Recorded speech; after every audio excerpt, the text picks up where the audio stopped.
טובים.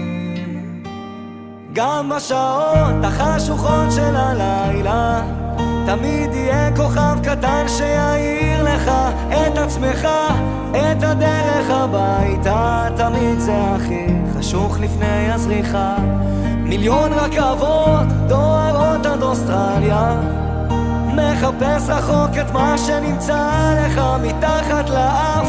כל מכשול זה מדליה, קם ונופל אבל בדרך שלך.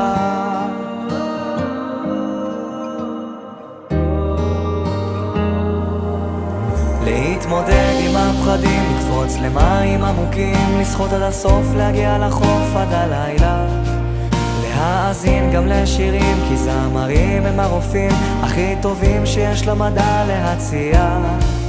עוד יבואו ימים טובים, אני מבטיח.